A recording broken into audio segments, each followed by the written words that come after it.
bienvenidos a Autotechnic TV. Hoy vamos a realizar una formación sobre el vehículo eléctrico. Y recordad que las formaciones las vamos a distribuir en 3 secciones. En la primera de todas ellas, que es la que vamos a hacer ahora mismo, es Aprende con Autotechnic, es la parte más teórica para entender los conceptos que conllevan este tipo de vehículos. Después pasaremos a la parte un poquito más práctica, más de taller, con la diagnosis correcta, donde ya entraremos con máquina, veremos parámetros, analizaremos qué es lo que nos están diciendo las unidades.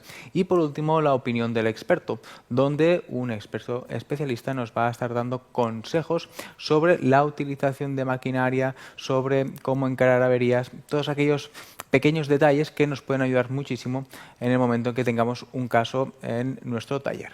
Pues bien, si os parece, empezamos ya por el primero de todos ellos, Aprende con Autotechnic, la parte más teórica, y empezamos sobre todo por lo más importante que tiene cuando nos vamos a enfrentar a un coche eléctrico, la prevención, los EPIs, todos aquellos elementos que necesitamos para poder asegurarnos de que una reparación en un vehículo de este estilo va a ser segura para nosotros en el taller. Primero de todo, tened en cuenta, tal y como aparece aquí en la pantalla, todo lo que tenéis aquí es referente y son EPIs que tenéis que tener sí o sí en el taller si vais a hacer cualquier tipo de reparación de estos vehículos. Botas, evidentemente, que cumplan normativa, que tengan suela de goma. Los guantes, que sobre los guantes os voy a dar un pequeño detalle. Fijaos, mirad, aquí tenemos un estilo de guantes de alta tensión. Son los mismos que utilizan los servicios de reparación de alta tensión y demás. Son este tipo de guantes que es alargado, pero tienen un pequeño inconveniente, y es que se caducan. O sea, el fabricante nos da una validez de 1 año por guante y nos inscribe la fecha en la que se ha fabricado. Fijaros, no sé si lo podréis ver suficientemente bien, en la parte inferior nos pone que es de mayo del 2018, por lo tanto, ahora mismo estamos a finales del 2019 y ya estarían caducados estos guantes, y aunque no los utilicemos en ningún momento, por prevención ya deberíamos desecharlos y comprar un juego de guantes nuevos. Básicamente porque nadie se quiere jugar a que le den un buen chispazo a un vehículo de este estilo. Bien, vamos a dejar esto por aquí. Después, herramientas de este estilo que están recubiertas y, por lo tanto, en el momento en que caigan en una zona donde haya alta tensión, no van a provocar un cortocircuito y con ello llevar a un posible pequeño incendio que pueda haber en el momento. Y después, sobre todo, controlar si tenemos bien aislado el vehículo, sobre todo con la carrocería.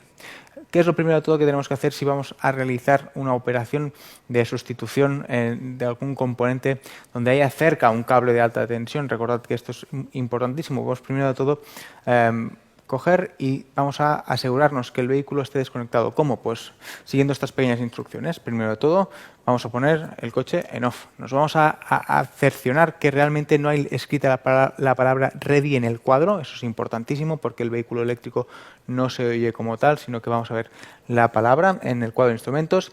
Después vamos a quitar el borne negativo de la batería de 12 voltios y también vamos a desconectar el conector de seguridad del vehículo. Recordad que llevan todos los elementos de alta tensión un circuito que está todo unido en serie, y en el momento en que abre uno de ellos se desconectan las funciones de alto voltaje en el vehículo. Entonces sería interesante que pudiéramos desconectar todo esto que os estoy explicando así un poquito a priori. Después lo vamos a ver sobre el vehículo, no os preocupéis. Bien, os decía lo de las herramientas, sobre todo, y lo de los guantes también, porque es principal que entendáis que nuestro cuerpo está actuando como si fuera una resistencia, y a ciertas tensiones vamos a sufrir unos daños que, si bien en algún momento, como os pone aquí en la pantalla, pueden ser pues un leve dolor muscular, a según qué tensiones, y más con vehículos eléctricos, que estamos hablando de tensiones de 400 voltios, nos podría estar dando ya problemas muy, muy graves. Pensad que, tal y como aparecen en estas 2 señales de prohibido, tanto 70 miliamperios como 70 voltios aproximadamente. Recordad que esto es una media que se realiza, depende del cuerpo de cada persona, de la resistencia, etcétera, etcétera, pero esos serían los valores críticos en los cuales ya llegaríamos a en un momento en que nuestro cuerpo ya no respondería por sí solo y nos quedaríamos totalmente atrapados si sufriéramos un cortocircuito. Por lo tanto, es importantísimo todos los EPIs y asegurarnos que el vehículo en este momento, si vamos a efectuar alguna reparación, no tenga la tensión.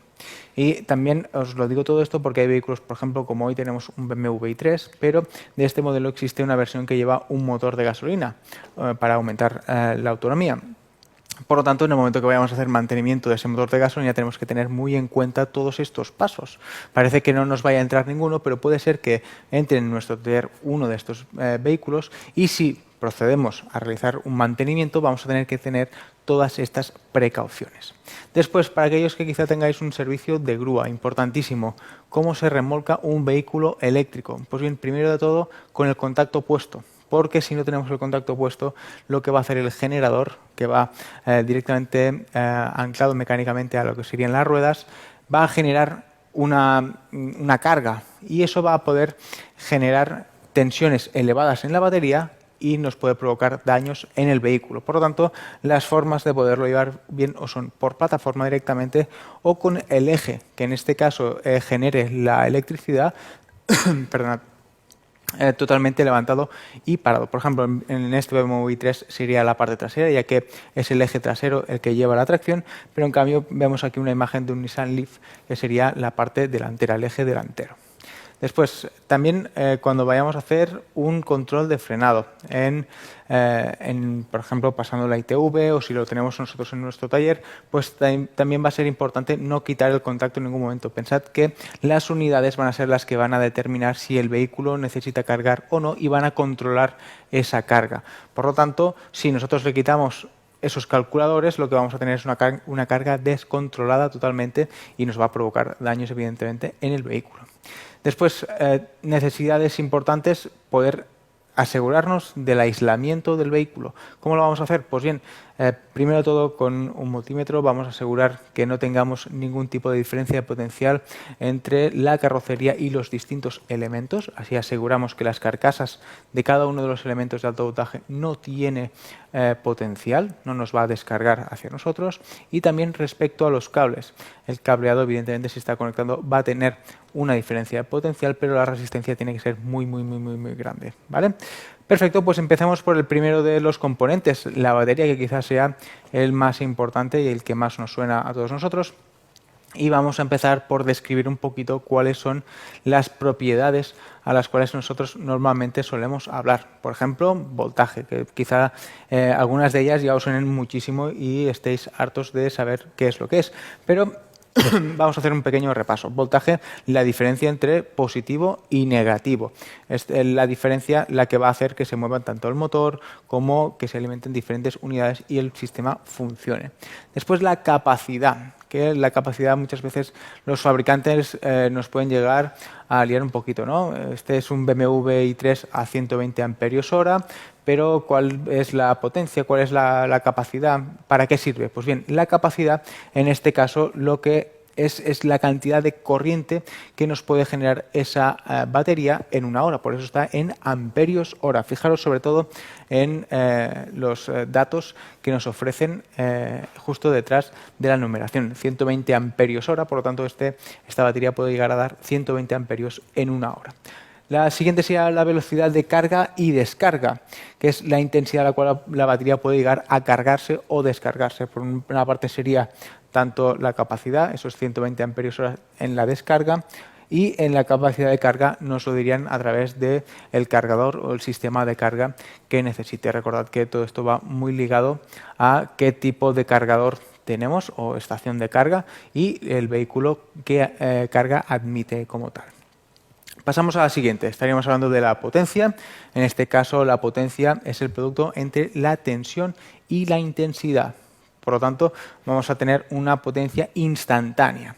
Es decir, En este caso, este parámetro nos va a estar dando de manera instantánea cuál es la potencia que está desarrollando el vehículo, sabiendo la tensión que tiene y la intensidad que está, en este caso, dando al motor eléctrico. Por lo tanto, no podemos hablar de esa potencia en términos generales, sino que si queremos hablar sobre cuál sería en un caso dado, sería, por ejemplo, con la energía, cuando ya estamos hablando de vatios hora, estamos hablando de una hora en concreto. Por lo tanto, estaríamos diciendo que la máxima intensidad con la máxima tensión nos daría esa energía que puede desarrollar el vehículo. La potencia sería instantánea en este caso.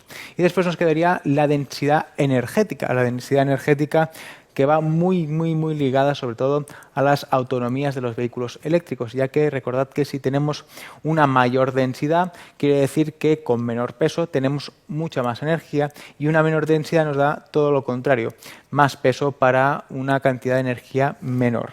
Y por último, la vida media. La vida quiere decir lo que nos va a durar en ciclos de carga y descarga una batería. Ahora, si en caso, os voy a enseñar un par de ejemplos.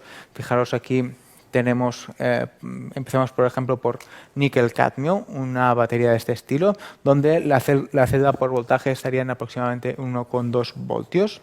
La densidad energética es entre 48 y 80 vatios hora por kilogramo, es decir, tiene una buena densidad energética y unos ciclos de carga de unos 500 ciclos de carga.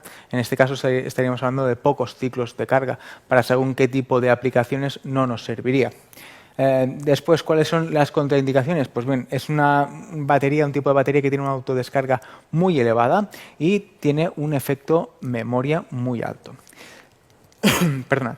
Después pasaríamos a la siguiente, a las que conocemos de toda la vida, de plomo y ácido, que podemos tener en cualquier tipo de vehículo, no solo en los vehículos eléctricos como batería adicional, sino que lo podemos encontrar en cualquiera. ¿Qué tenemos con este tipo de batería? Pues celdas de 2 voltajes, una densidad energética un poquito menor de la que estábamos hablando, entre 20 y 50 vatios hora por kilogramo, y un mayor número de ciclos de descarga. Como podéis observar, están aproximadamente sobre el doble, unos 1000 ciclos de carga de la vida de la batería.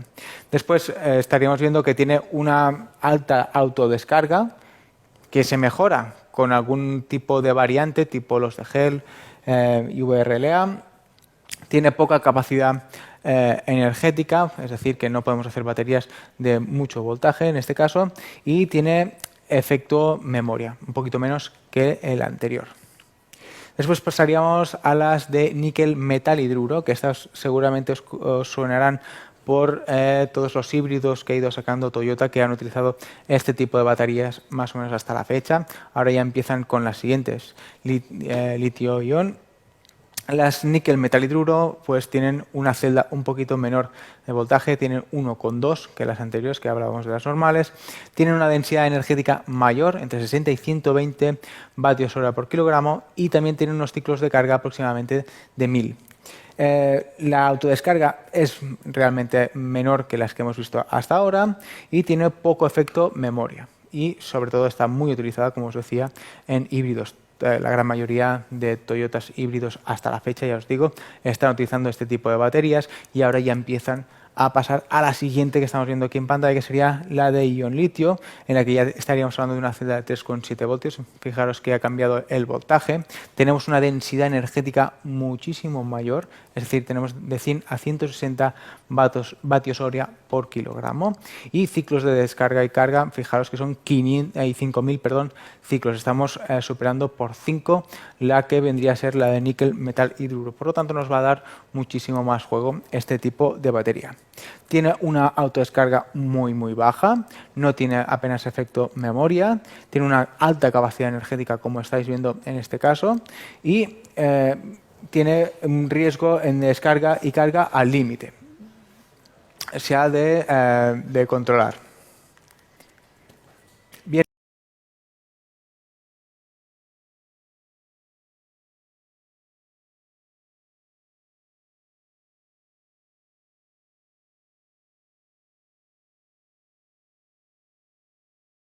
y la tensión de descarga de 1 voltio. También tendríamos las de níquel metal hidruro, las de ion litio, las LiPo, las LiFe, las de plomo. Todas ellas nos darían unos pequeños datos de referencia que nos van a servir en el momento en que tengamos que verificar si la batería es buena o no es buena en este caso. Y todo esto viene a raíz del shock, que va a ser el parámetro que nos va a decir el estado de batería. El shock va a ser en este punto el que va a estar verificando si con la temperatura, la tensión y la intensidad que se está cediendo, la batería está en un shock, en un estado de carga de un 80, de un 90, de un 70, de un 60%, y va a ir variando en función de cargas y descargas que sufra el vehículo. Y no solo por estaciones de carga, sino también a nivel de conducción. Es decir, si estamos haciendo un puerto de montaña en el cual vamos a empezar a subir, pues evidentemente va a haber una descarga importante y el shock va a ir descendiendo. Pero en el momento que hagamos el descenso de ese puerto de montaña, el shock va a hacer todo lo contrario, sino que va a ir aumentando, ya que lo que está haciendo el motor es cargar las baterías del tipo que sea, bien ion litio o níquel metal hidruro, etcétera, etcétera. Pues bien, visto un poquito las baterías, vamos a pasar a las máquinas eléctricas. Las máquinas eléctricas que son motores o generadores, o inclusive los dos en conjunto, que van a estar dispuestos para generar una u otra. Por ejemplo, hablaríamos de la primera parte, que serían las de tracción, que únicamente las utilizamos para mover. Es decir, nosotros le vamos a aplicar una tensión para que mueva un eje en este caso y obtengamos tracción. Después estarían las generadoras, es decir, que nosotros le aplicamos un movimiento al eje y extraemos, en este caso, una tensión, una energía de esta máquina eléctrica. Y después tenemos las duales, las que tanto nos sirven para aplicarle una tensión y que muevan un eje, como para que si el eje se está moviendo nos entreguen, en este caso, una tensión, una energía. Pensad que la gran mayoría de vehículos eléctricos implementan un motor de este estilo, donde tenemos un generador y a la vez tracción, los duales, y de este modo lo que estamos ahorrando es en espacio y también en costes. De este modo podemos tener esa energía en momentos de retención y aportar tracción en momentos necesarios.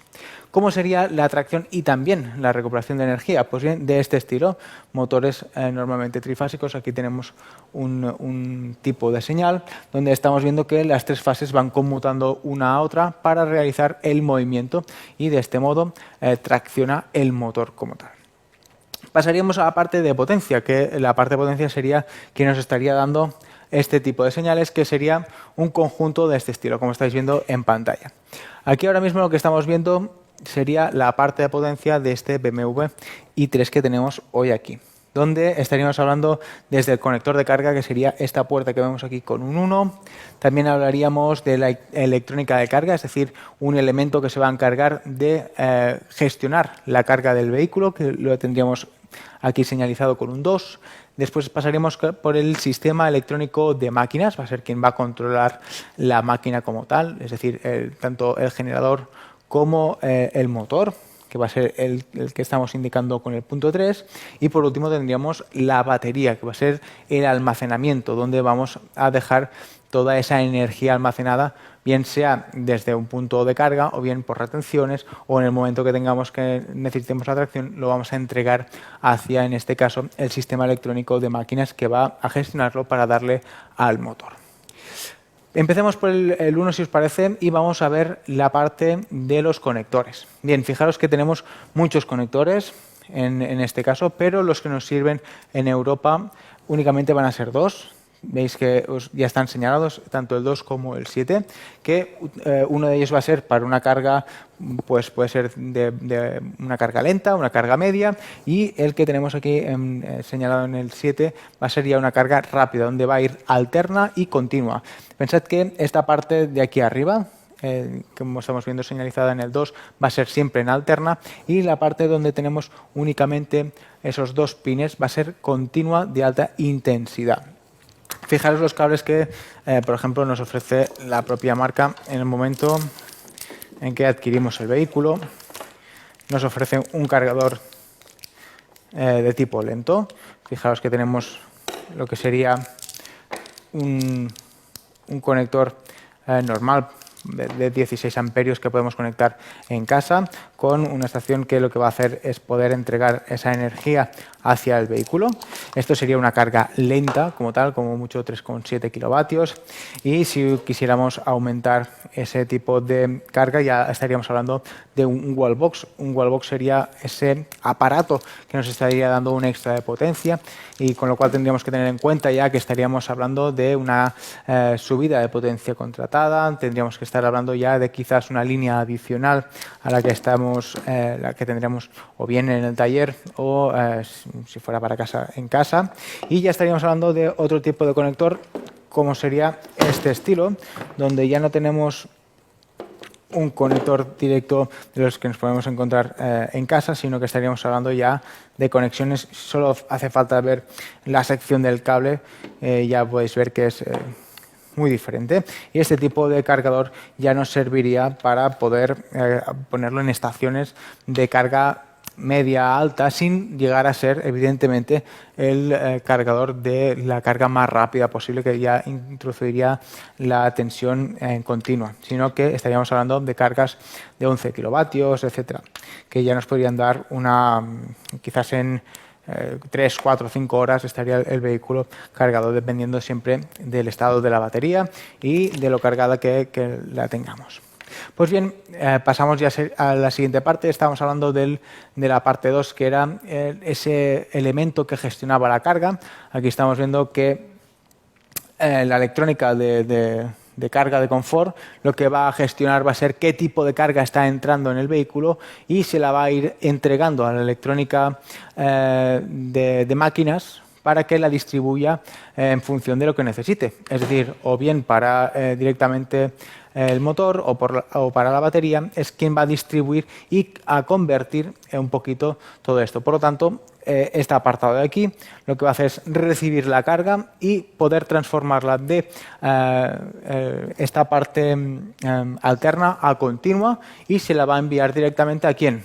Pues a la electrónica de máquinas, la cual va a estar gestionando. Va a ser un poquito la unidad de mando, va a hacer la conversión en voltaje de lo que le entra desde la batería, por ejemplo, esos 400 voltios en continua los va a pasar a alterna para poder realizar el movimiento del motor en 3 fases, y después también va a recuperar en el momento en que el vehículo esté reteniendo, pues esa energía la va a pasar de 3 fases alterna a continua para poderla guardar en la batería. Y también, evidentemente, pues va a recibir toda la carga que esté llegando por un punto de carga desde lo que estábamos hablando de la electrónica de carga, la va a recibir y en ese momento va a decir dónde ubicarla, si en la batería, en el motor, si la va a gastar para cargar la batería adicional de 12 voltios que también seguimos teniendo, etcétera, etcétera. Todo esto tiene también un elemento muy importante, y el elemento importante sería la refrigeración de estas unidades como tal,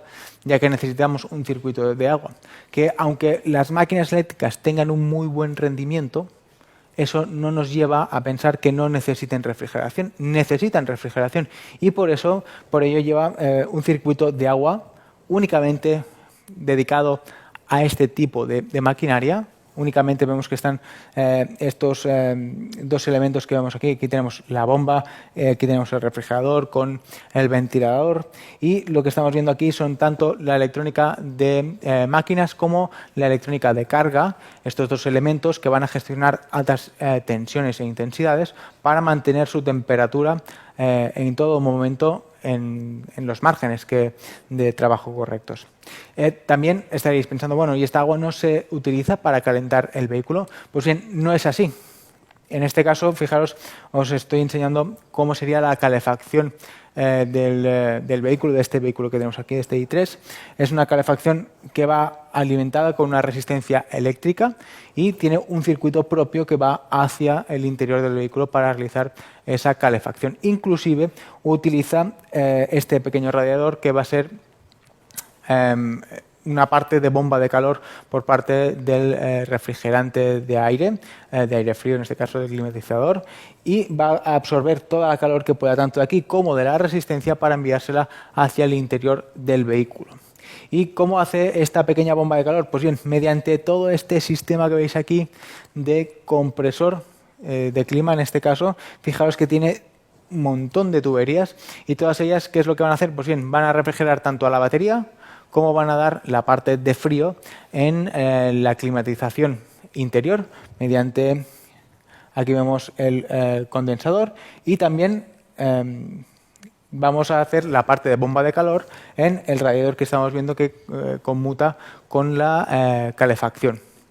Pues bien, todo esto que acabamos de ver, si os parece, lo que vamos a hacer es, vamos a trastear un poquito el vehículo, lo vamos a poner aquí en medio para que lo podáis ver bien, y vamos a ir enseñándonos parte por parte aquellos puntos interesantes que hay en él, tanto en la parte delantera del morro como en la parte trasera, que es donde lleva tanto el motor eléctrico como las diferentes máquinas que hemos visto aquí ahora mismo. Pues dejadnos un momento, lo preparamos y os lo enseñamos. Listos ya con el vehículo, vamos a mostraros qué es lo que tenemos aquí. Primero de todo, el conector del lazo de seguridad. Este conector, en el momento en que nosotros lo vayamos a desactivar, vamos a desconectar el lazo de seguridad y por lo tanto la batería de alto voltaje va a quedar desconectada y ya no va a funcionar nada del sistema de alto voltaje. Esto os lo digo porque en esta parte inicial aquí podéis ver que parece quizás, aparte de que falte un motor térmico a priori en nuestra imagen mental, lo que estamos viendo ahora mismo son elementos que podemos encontrar en un coche convencional. Fijaros, por ejemplo, en el sistema de generación de frío. Estamos viendo que tenemos un montón de tubos porque evidentemente estamos refrigerando tanto lo que vendría a ser la parte de habitáculo como la batería, en este caso con un solo compresor, y por lo tanto necesitamos diferentes circuitos. Y después tenemos el sistema de calefacción que veis aquí detrás. Fijaros que esto es lo que habíamos visto en pantalla anteriormente, que a priori parece únicamente dos tubos que salen de una resistencia, pero fijaros en este pequeño detalle, y es que tenemos un cable de alta tensión que es el que alimenta directamente esta resistencia. Por lo tanto, es en estos puntos donde tenemos que tener especial importancia, porque a priori puede parecer que no tenga ningún tipo de conexión de alta tensión, pero lo tenga. Aquí por otra parte tenemos la batería adicional, que es la que va a alimentar a las unidades de control y todo aquello que vaya alimentado a 12 voltios. Y por aquí, si os fijáis, tenemos dos depósitos distintos de agua. Tenemos uno que va a servir para alimentar la calefacción interior y otro que lo usaremos para refrigerar las máquinas eléctricas que tenemos en la parte trasera. Después únicamente tenemos aquí un freno de tipo convencional, un servofreno por vacío con una bomba de vacío eléctrica y la dirección que está en la parte posterior. Ya está. Pues bien, viendo esta parte de aquí, vamos a pasar a la parte trasera, que va a ser quizás en la que vamos a encontrar un mayor número de elementos distintos en este estilo. Hacemos el cambio y os lo enseñamos. Bien, vamos con la parte trasera, que es donde realmente tenemos las máquinas eléctricas, como estábamos hablando anteriormente. Fijaros en este espacio que tenemos justo aquí. Tenemos todo el núcleo de máquinas traseras puesto aquí. ¿Por qué? Porque en este caso el vehículo puede equipar un motor térmico que va a aumentar la autonomía, que va situado en esta parte aquí donde veis que hay este agujero. ¿Y qué es lo que vemos en este caso? Pues bien, fijaros que los cables ya nos están avisando, toda esta zona es de alta tensión y lo que estamos viendo es cables que vienen de la parte del cargador, donde vemos tres. Estos dos que vemos aquí son para la carga directa en continua y este otro que vemos por aquí que se va hacia la parte de atrás, sube por aquí y va hacia aquí. Esta es la carga que va a venir en el apartado de alterna y va a modificarse. Fijaros que pasa primero por el de carga, la cambia a continua y se la cede a la electrónica de máquinas eléctricas. Aquí en las máquinas eléctricas donde hay conectada la batería, fijaros que este conector de aquí va a venir desde la batería, va a ceder también lo que es la alimentación a 12 voltios y después también va a recibir de la parte de carga, perdón, la parte que es totalmente continua. Tenemos un conector con los diferentes RedCan. Pensad que tiene dos tipos de RedCan, tanto la 1 como la 2. Después quizás en la diagnosis lo podréis ver correctamente. Y también mostraros la parte de motor. Fijaros que tenemos un palier por este lado y justo debajo de la máquina eléctrica hay otro, y el motor está encarado en la parte más posterior en la que estamos viendo. Y ahí también hay el compresor del aire acondicionado, que también funciona por alta tensión. Fijaros que hemos hablado que teníamos un conector aquí, y estos dos que vemos aquí a priori son uno para el calefactor que estamos viendo en la parte delantera, para calentar el agua, y el otro nos va directamente al compresor que evidentemente es accionado eléctricamente por alta tensión. Pues bien, más o menos esto es un resumen de lo que podemos ver aquí.